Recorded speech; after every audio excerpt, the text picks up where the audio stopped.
Doctor Chandrasekhar, மயக்கவியல் நிபுணர், அனஸ்தீசிஸ்ட், வயசு 52, ஆரோக்கியமானவர். அவர் உடம்புல பிபி இல்லை, சுகர் இல்லை, வேறு எந்த நோயுமே இல்லை. முழு ஆரோக்கியமான மனிதர். வயது 52 வயது. காலையில் எழுகிறார், வீட்டு வாசலுக்கு வர்றார். காலையில் 6:30 மணி. வாசலிலே பொத்தன்று விழுகிறார், உயிர் இல்லை. இப்போ நீ என்ன மருந்து கண்டுபிடிச்சி என்ன செய்ய, எந்த நோய் ஆராய்ச்சி பண்ணி என்ன செய்ய, எத்தனை கருவிகள் இருந்து என்ன செய்ய, கருவிகளுக்கே வாய்ப்பு இல்லாமல் காலையில் எஞ்சி வர்ற மனுஷன் 6:30 மணிக்கு வீட்டு வாசலில் இறக்குறான். அவர் கிளினிக்கலி ஆல்ரைட், எந்த விதமான நோயும் அவருக்கு இல்லை. இது வரைக்கும் எந்த நோய்க்கு ஒரு மருந்து சாப்பிடவும் இல்லை.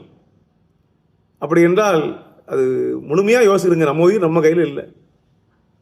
யாருக்கு எப்போ என்ன ஆகும் என்றெல்லாம் வகுத்தான் வகுத்த வகையல்லால் அது வகுக்கப்பட்டது தானோ என்று யோசிக்க வேண்டியிருக்கிறது. ஏன்னா நான் உடல் வருஷம் செக் பண்ணுறேன், ஹார்மோன்ஸ் பார்க்குறேன், விட்டமின்ஸ் பார்க்குறேன், மினரல்ஸ் பார்க்குறேன், எல்லாமே இருக்குது எனக்கு.